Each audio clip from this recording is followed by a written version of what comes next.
প্রতিদ্বন্দ্বী না থাকায় প্রথম হিয়ারিংয়েই কেসটা প্রায় জিতে ফেলার দ্বারপ্রান্তে পৌঁছে গেল সৌর্যদের পক্ষের আইনজীবী। হ্যাঁ বন্ধুরা, ভিডিওতে লাইক দিয়ে দেখতে থাকুন।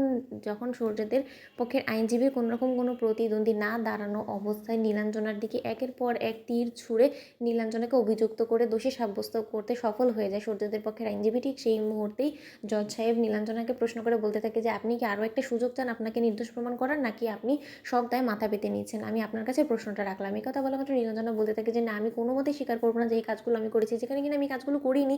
আপনারা যতই তথ্য প্রমাণ আমার বিরুদ্ধে আনেন না কেন, তার সত্ত্বেও আমি কোনো মতে এই জিনিসটা স্বীকার করবো না। এই কথা বলা মাত্র জজ সাহেব বলতে থাকে যে এখানে যে সিসিটিভি ফুটেজে আমরা দেখতে পেলাম যে আপনি সব কিছু স্বীকার করেছেন, সেটাও কি তার মানে ভুয়া?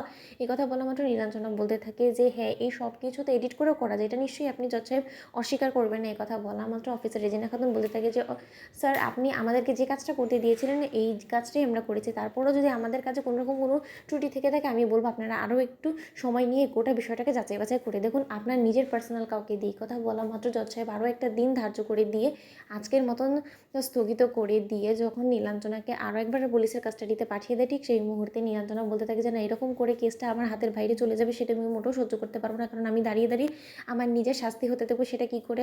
সৌর্যদের অ্যাডভোকেটের বিপরীতে কোনোরকম কোনো প্রতিদ্বন্দ্বী ছিল না বিধায় আজকে সে অনায়াসে প্রায় কেসটা জিতে যাওয়ার পথে চলে গিয়েছিল। ভাগ্যিস আজকে জজ সাহেব আরও একটা সময় বেঁধে দিল, কিন্তু এর মধ্যে আমি জেলে থেকে কী এমন কাজ করতে পারি যার ফলে কিনা আমার হয়েও কেসটা লড়াই করার জন্য কেউকে আমি ভাড়া করতে পারি। ওদিকে এই কথা বলা মাত্র নীলাঞ্জনার মাথায় হঠাৎ করে কোয়েলের নামটা আসে, আর নীলাঞ্জনা বারবার করে কনস্টেবলদেরকে বলে থাকে যে দেখুন প্লিজ আমাকে নিজের হয়ে লড়াই করার জন্য একটা সুযোগ দিন, আমাকে প্লিজ আপনাদের থেকে একটা ফোন করতে দিন। ওদিকে এই কথা বলা মাত্রই নীলাঞ্জনা কোয়েলকে ফোন করে যখন জেলে ডেকে পাঠায়, ঠিক সেই মুহূর্তে থানায় আসা মাত্রই কোয়েল বলতে থাকে যে দেখেছো তো, আমি আগেই তোমাকে বলেছিলাম যে ওরা কেউ তোমার ভালো চায় না, আমি তোমার ভালো চেয়েছি বিধাই আমি তোমার পাশে আছি এবং সবসময় থাকবো, কিন্তু তা সত্ত্বেও তুমি আমাকে পর করে দূর দূর করে দিলে নীলাঞ্জনা। ওদিকে নীলাঞ্জনা বলতে থাকে যে না কোয়েল, আমি ভুল করে ফেলেছি, তুমি যে করেই হোক না কেন আমার হয়ে কেসটা লড়াই করার জন্য একটা লয়ার দাঁড় করাও প্লিজ। ওদিকে এই কথা বলা মাত্র কোয়েল বলতে থাকে যে বলেছিলাম না আব আয়া উঠ পাহাড় কে নিচে, এবার আমিও হাতড়াটা মেরে দিই। ওদিকে এই কথা বলা মাত্র কোয়েল বলতে থাকে নীলাঞ্জনাকে দেখো নীলু,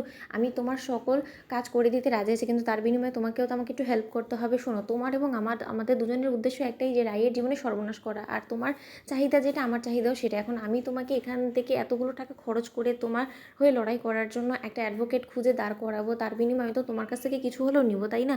এই কথা বলা মাত্র নীলু বলতে থাকে যে দেখো এই মুহূর্তে এখানে থেকে তো আমি কোনো কিছু তোমাকে দিতে পারবো না, বলো। এই কথা বলা মাত্র কোয়েল বলতে থাকে যে তুমি চাইলেই দিতে পারো, তুমি শুধু এখানে দাঁড়িয়ে একটা প্রমিস করো যে আমার সংসারটাকে তুমি আমার হাতে তুলে দিবে আর তোমার বোনকে তুমি আমার সংসার থেকে দূর দূর করে তাড়িয়ে দিবে, আর এই বিষয়ে তুমি আমাকে সহযোগিতা করবে, তাতেই হবে। তো বন্ধুরা, ভিডিওটা ভালো লেগে থাকলে অবশ্যই লাইক কমেন্ট শেয়ার করে সাবস্ক্রাইব করতে ভুলো না।